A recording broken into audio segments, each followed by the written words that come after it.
Sorry, So- Katie. Yeah. Okay, now. Okay. So stages of grief, shock and denial are usually when something sudden or tragic happens.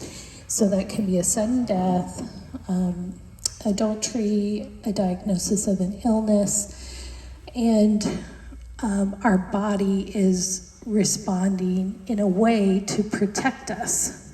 And so that shock is there to keep us from breaking down, basically. So we react with shock. And sometimes denial, like if you found out somebody was in a car accident, you might say, no, that can't be them. That certainly didn't happen. So most people react to learning about a loss with numbed disbelief. You may deny the reality of the loss at some level to avoid the pain, because it's just so painful. That's where shock comes in. Just like when you might have blood loss, you could go into shock.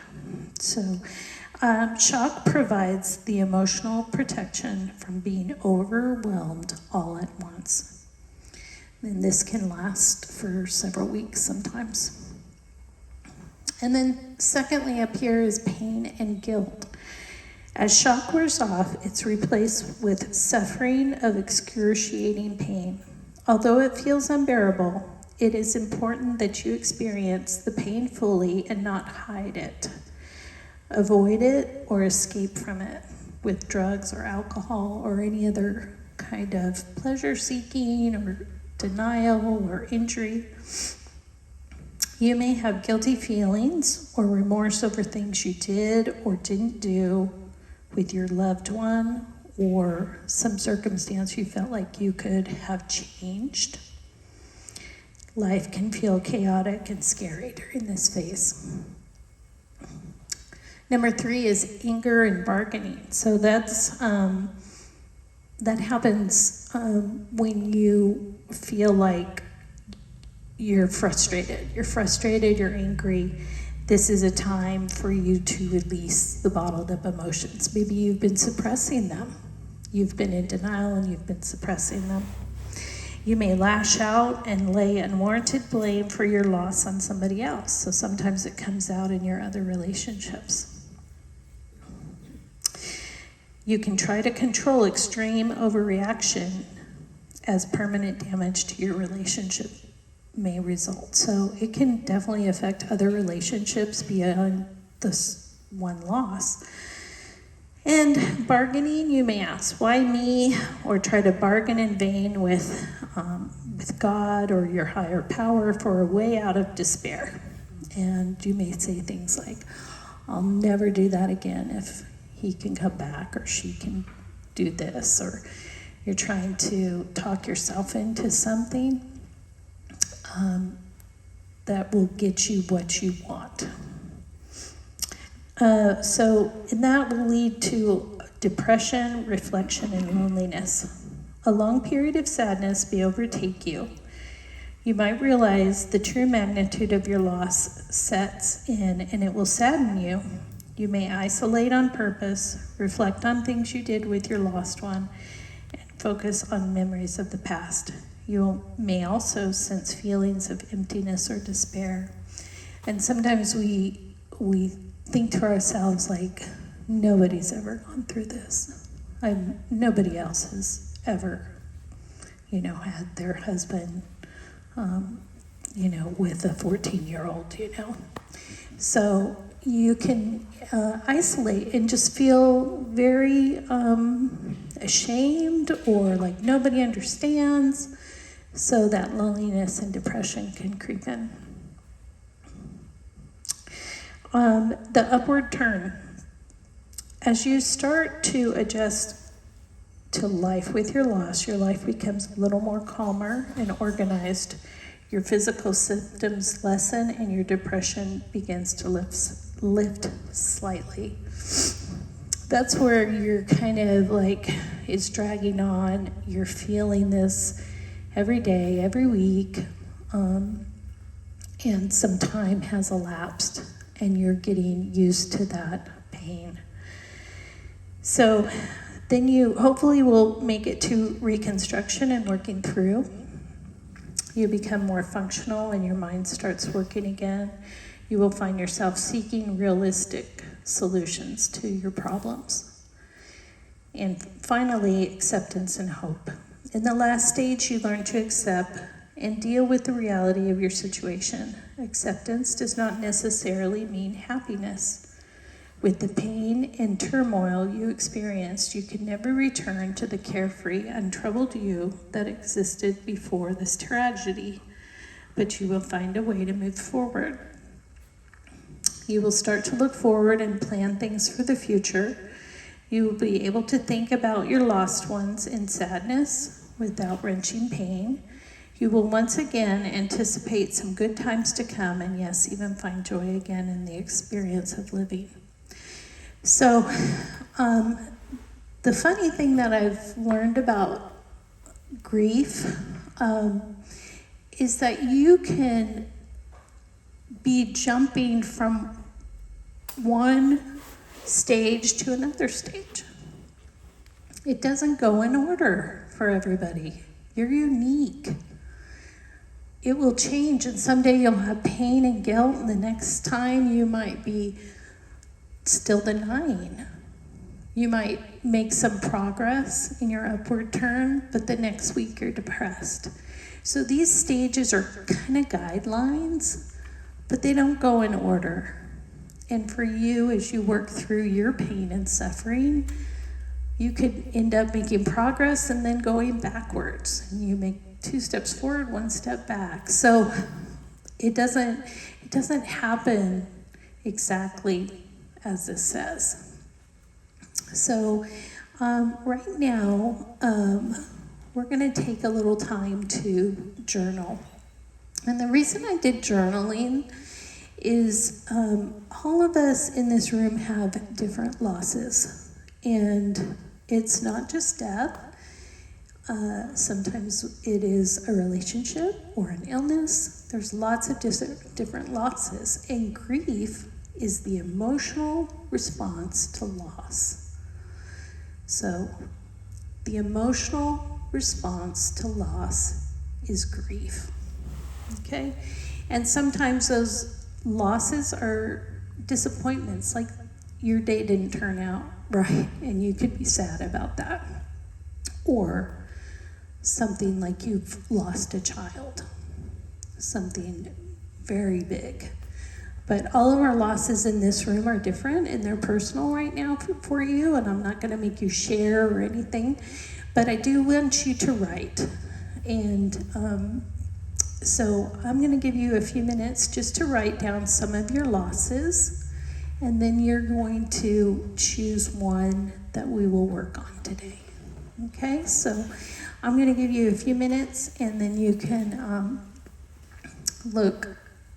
You can use my guideline right here, or you can think about some others. Can anybody think of some other losses that are not on here? I don't know if all of you can see what they are. Loss of health, disease, estrangement to family or friends, moving, homesickness, job loss, job change, demotion, death, illness, accident, tragedy, broken relationships with friends, family, children, miscarriage, infertility, adoption fail, adultery, separation, divorce, death of dreams, expectations, loss of something precious, like your home or a family heirloom, if you've lost money or an investment.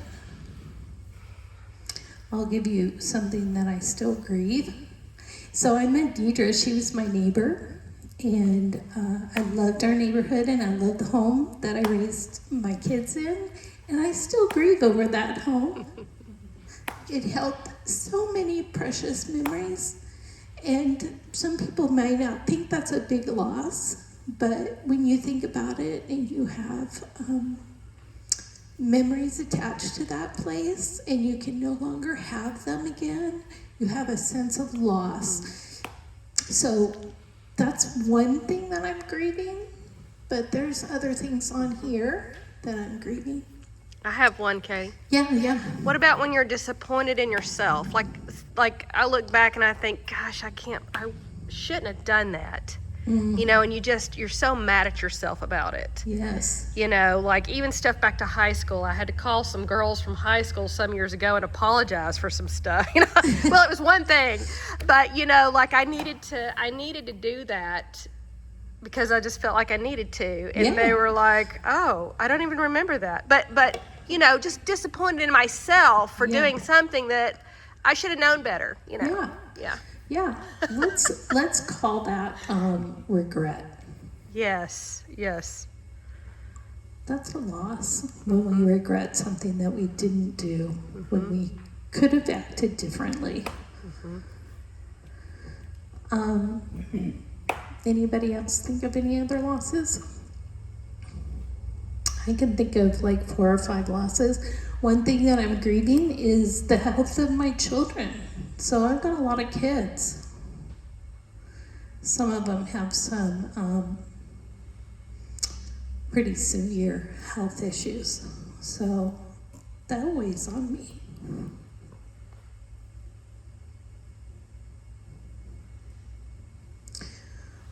That's a hard one.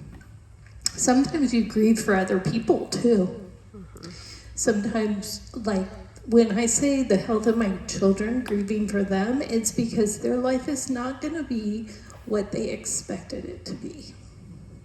And that's hard because you have dreams for your kids to have a productive, fruitful, healthy life. You may want grandkids someday, and maybe those things are not going to happen for your child. They had an injury, an illness, they died. So there can be things that you grieve on behalf of others.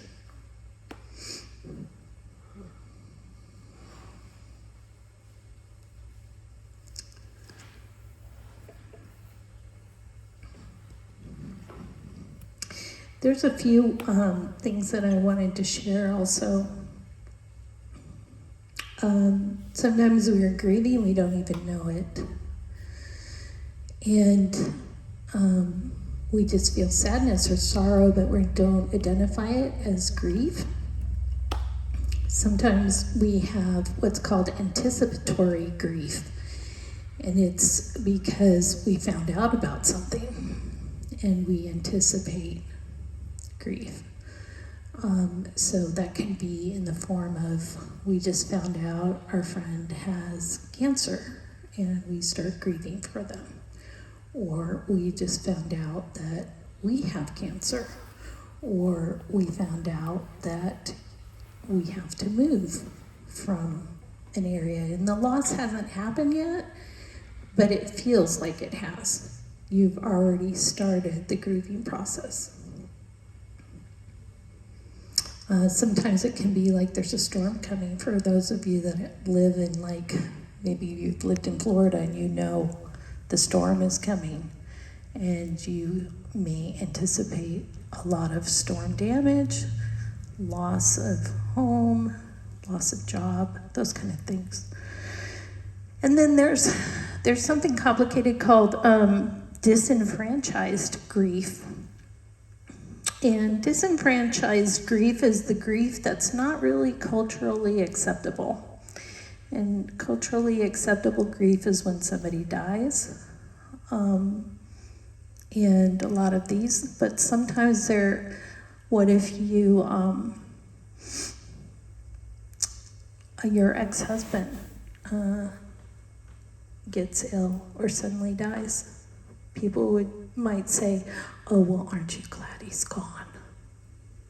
But you might still care for that person, and that's not really socially acceptable to think about a painful experience or a painful person that has hurt you or hurt others and grieve for them. People would be like, why would you grieve about that? So sometimes it's because you're young. You broke up with your boyfriend, or you're old and your friend in the nursing home died, or is about to, and you might not, it might not be acceptable for you to mourn them. Then there's also complicated grief, and complicated grief really is something that continues and persists longer than a year. In complicated grief, the person cannot move on from where they're at. They remain in this state of this cycle here. They can't return to a normal life. Oftentimes, family members or friends get really frustrated with them. They're like, just be happy. Just move on. Come on, let it go. And so people that are struggling with complicated grief that lasts for more than a year, usually that's the guideline, they may experience mental health issues beyond that time. And so if you feel like you are experiencing that, then come talk to me. I'd like to help you get some therapy for that. It really requires some more intervention. So if you have your list of losses, then let's, with complicated grief, you can often, fail to grow, fail to move on, thrive, and find meaning in your purpose. So it can lead to like severe depression where you're not taking care of yourself anymore. But okay, so as we move into the loss that you're going to focus on today, do you know when you started the grieving process? Was it when you heard about the news of an event? Was it a certain day that you found out about something? If you know when it is, write that down.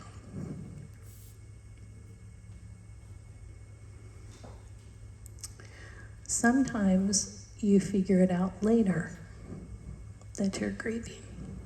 So, like it was 20-some, 30-some years ago that I found out about this.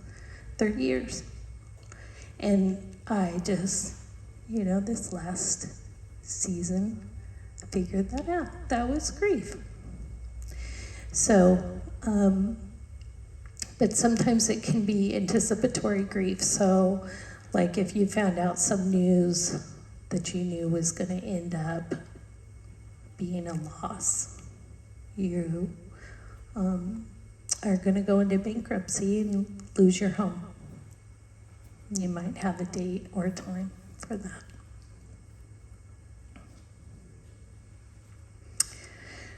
With that grief that you're experiencing, what words describe where you are right now?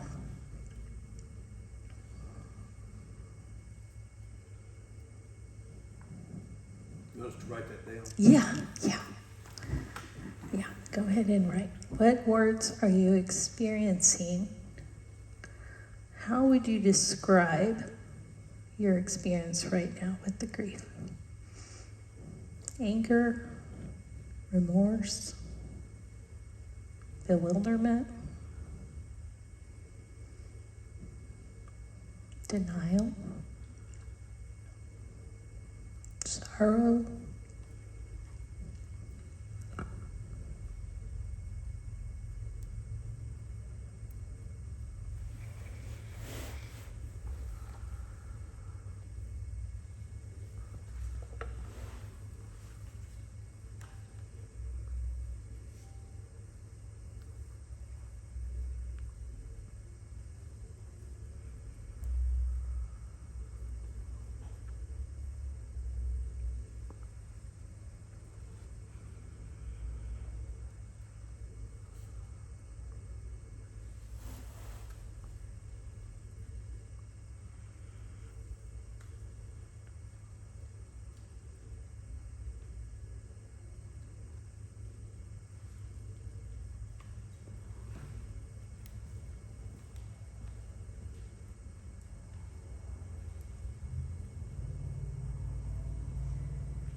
If you have not finished writing or you want to leave some space there to fill in later, I would encourage you just to leave a little space or the rest of the page to write further, because you're going to have a little homework hopefully from me.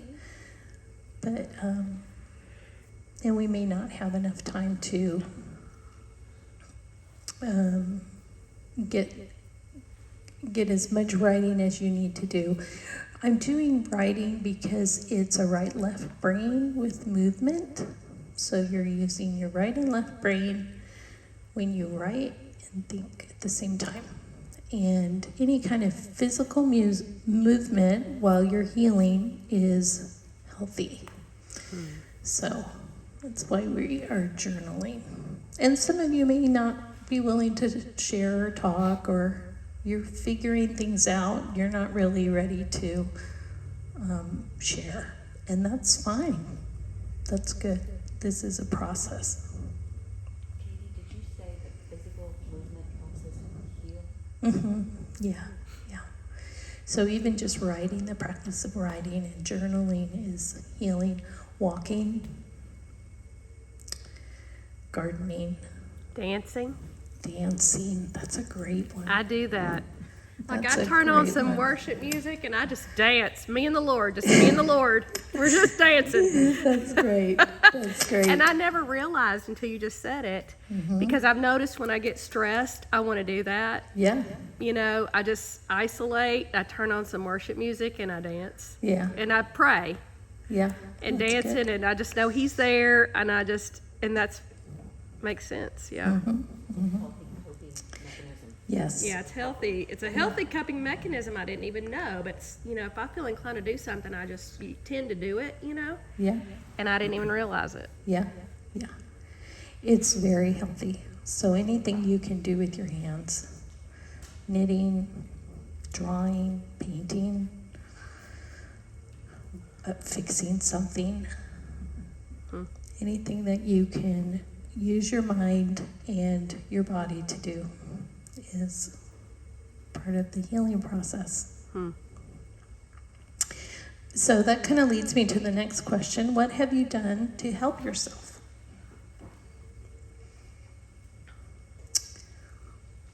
What have you done to help yourself?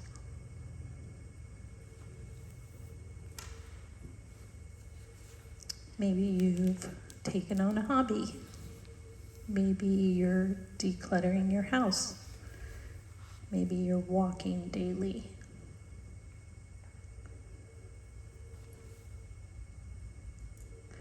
Maybe you meet with a therapist or talk with a friend.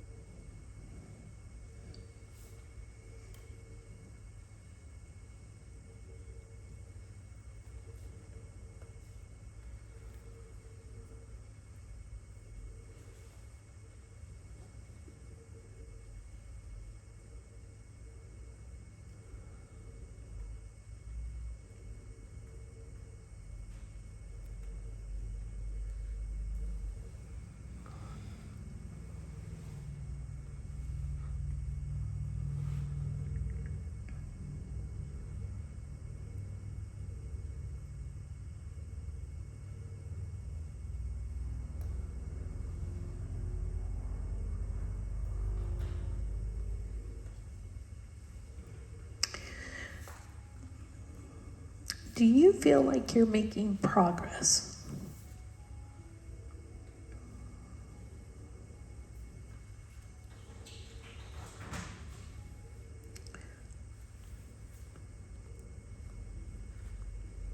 If not progress, are you processing?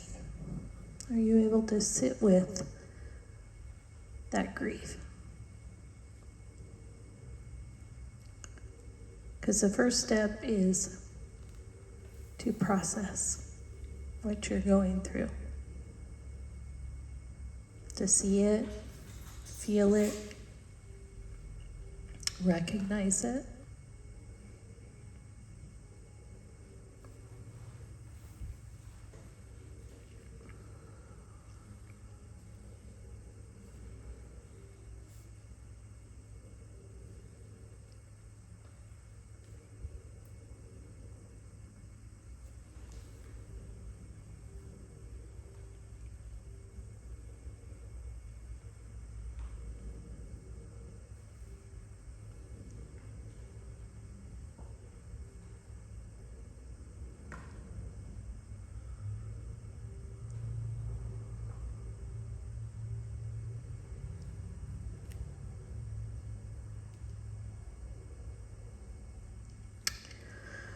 What words would you like to have to describe your grieving process? Say that again. What words would you like to have or to use to describe the grieving process? It could be words like accepting, hopeful, peace,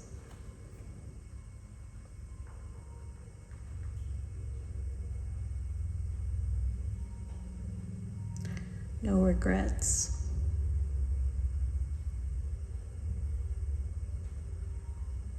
healing, usefulness.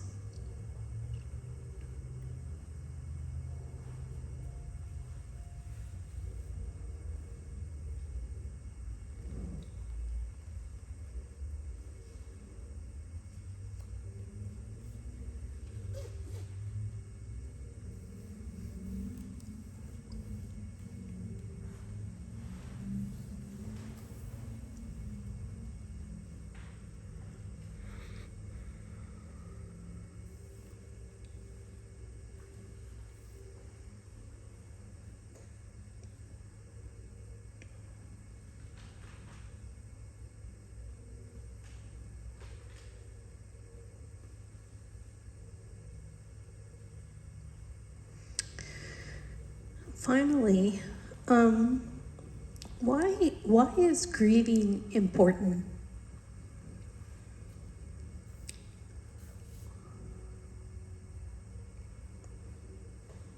I don't think you wanna keep stuff bottled up inside, because it causes you stress. Yes, And stress then affects you physically exactly. as well as mentally. Yes. And, you know, if you can compartmentalize and put it over here and say, I know it's there, but I'm not gonna dwell on it, Yeah. I think that helps you get through it. Yes. Yes. Can you Thank Will. restate that? Yeah, so it was just said that stress can, or grief can lead to internal stress, which affects your physical health.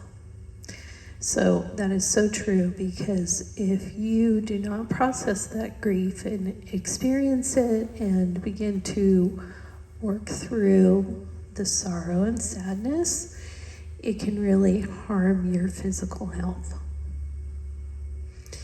And when you're physically not healthy, it can harm your mental health. It's a feedback loop. So if you can learn to make progress through your grief, you are protecting your body from future harm.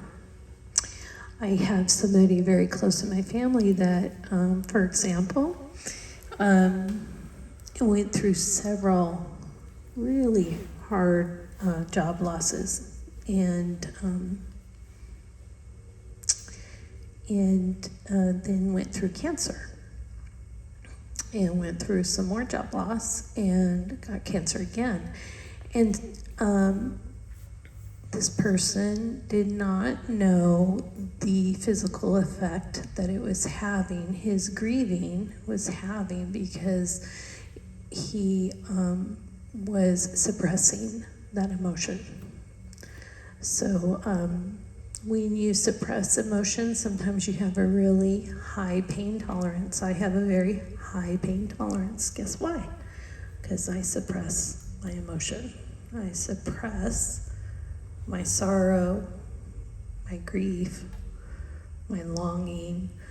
And so that can make our pain threshold really high, which is not really good, because then you won't acknowledge the physical pain that you have and get help for it.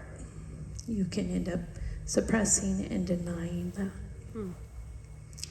So it is very important, and it really is a process of life as well.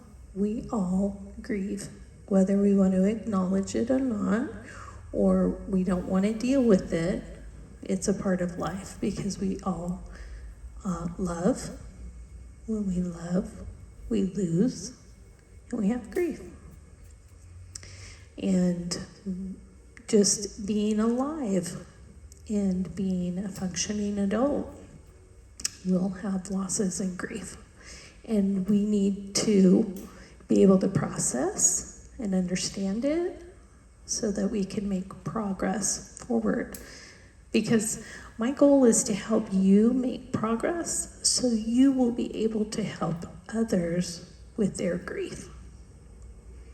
Because we are a community, we are a people that need community. And when we've been helped, we can help others. When we have experienced healing, we can help others heal. It gives us a lot of compassion, right, for others. When we have experienced our loss and then we find out that they have loss as well, we can empathize with them. And empathy is an essential part of our character that we should all have and develop. Okay, so what is there any other reasons to process our grief or to understand the essentialness of grieving? I think if you don't grieve a loss, like some of these things or whatever, then it's a discouragement in you, and you can't reach your full potential that God has for you because it's bearing down on you. Yeah. And it's like a cloud on you, like a dark cloud. Mm-hmm. And it steals the joy of not only today, but of the future. You're kind of frozen, paralyzed in time. You can't get out because you're stuck in this mud and darkness and sorrow. Yeah. And it brings about fear because then you fear it happening again because you haven't let go of the loss of it. Mm-hmm. So then, like if you've loved, just say you've loved someone and that relationship got lost and you didn't grieve it and accept it, that it happened, you grieve it, and then you can move on from it, then it can also bring about a fear in you that could happen again because you haven't dealt with it yet and you can't handle the stress of it. You can't handle the stress of that happening again, so you just say, I'm not ever going there again. I'm not ever going to love somebody like that again because I can't deal with the pain of that and the loss of that. Whereas if you can deal with it and get through it, then you're ready for the next thing. Yeah. It's essential as a human to make some progress in that and not stay stuck. Because when you are living in fear or being stuck in that repeating emotion, you're not really helping yourself and you definitely can't help others. So that's really good. Thank you for sharing that. Okay, so here's your homework. Yes, homework. That could be a pop quiz. Do it all. Well, you're the only one that gets the pop quiz, Will. You put it in front of me, I'll do something with it. Yep, you pop it. I bet you do well. Well, So- it won't be right, the answers, but I'll put something down.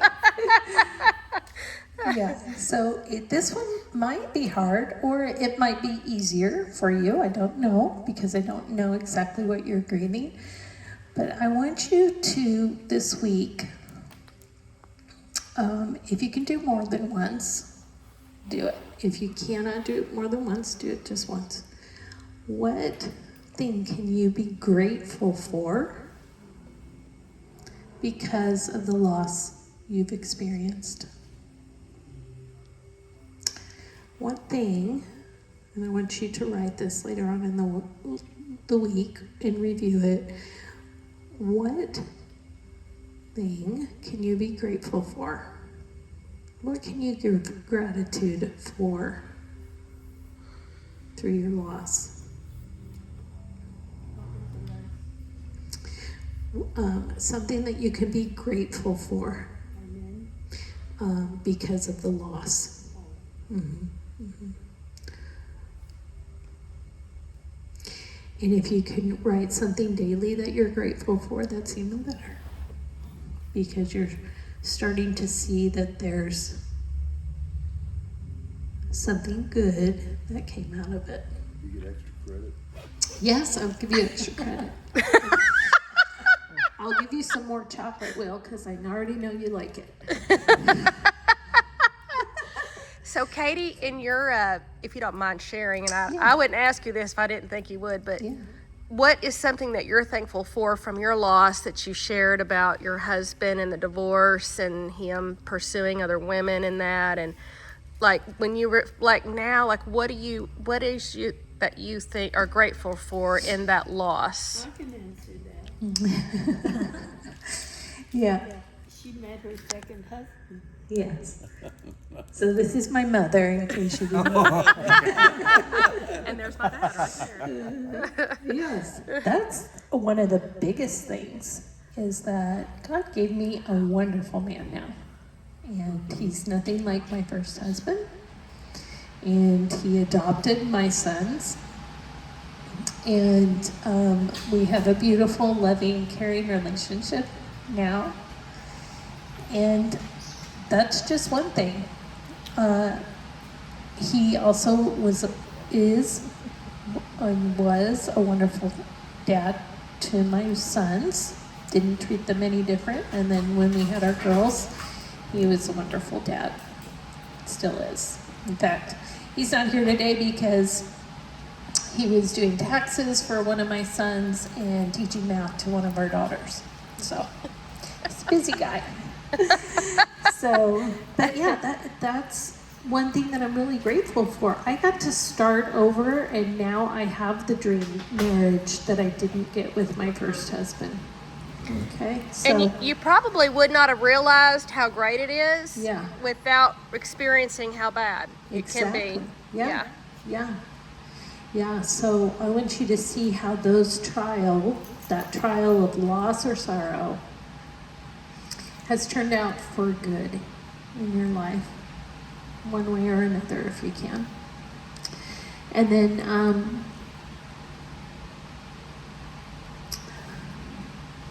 so what our goals are, we have some goals here that,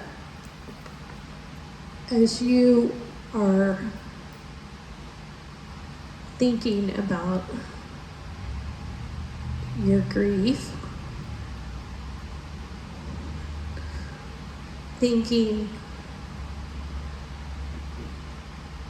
it's processing, okay? So processing is part of the process. And so that's thinking about it, feeling it. It's so important to feel to heal. Just like, if you get a splinter, what happens if you get a splinter if you don't take it out? It festers and gets infected, and then it becomes a much bigger issue. But if we can use that feeling, that sensation of that pain, and say, oh, I've got a splinter, I need to deal with this. We certainly wouldn't leave a splinter in our finger if we could take it out. So it's identifying it, seeing it, feeling it, acknowledging it, the truth of it, that it's going to be maybe painful to remove, taking the steps to remove it.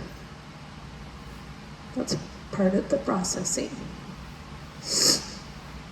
Understanding.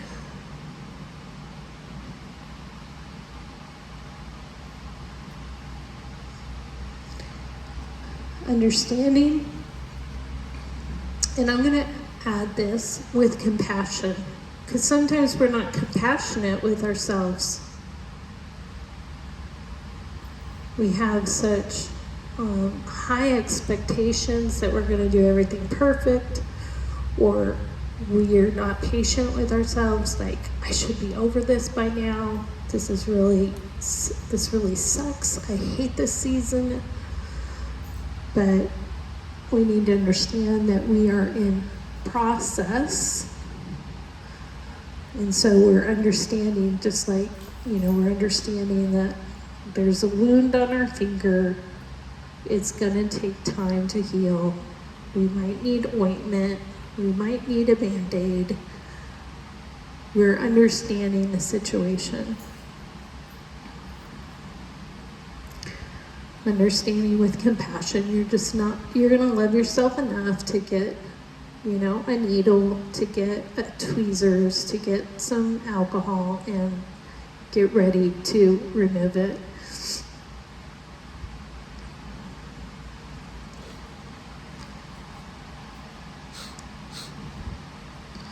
And then finally, we all want to make progress.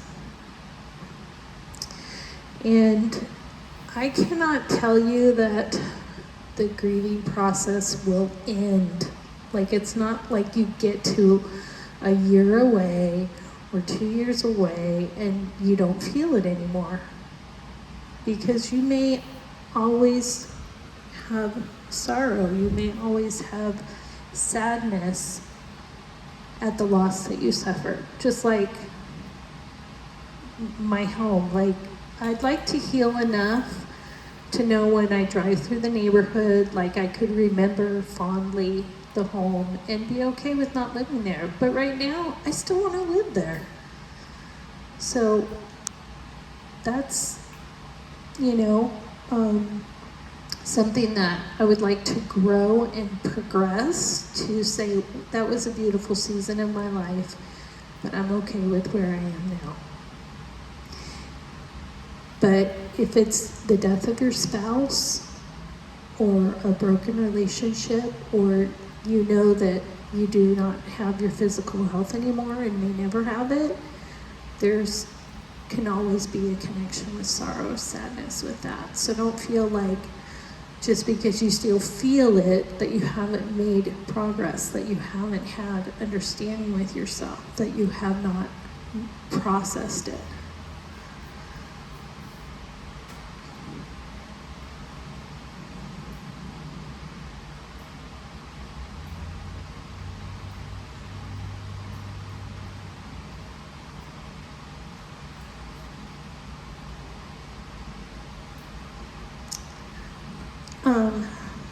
Lastly, I just wanted to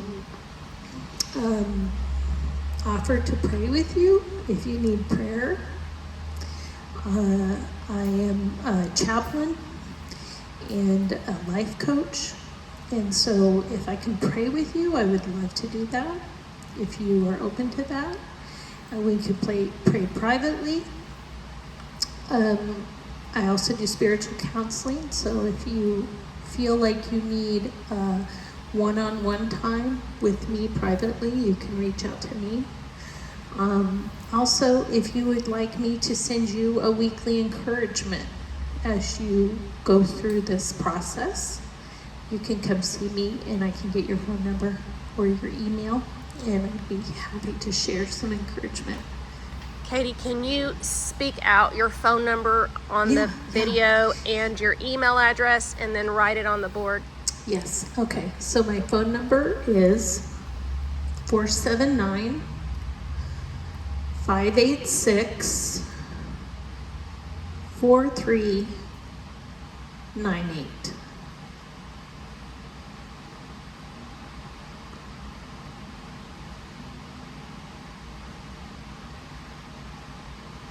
479-586-4398. And my email address is Katie, Katie, Joe, Woodell at gmail.com.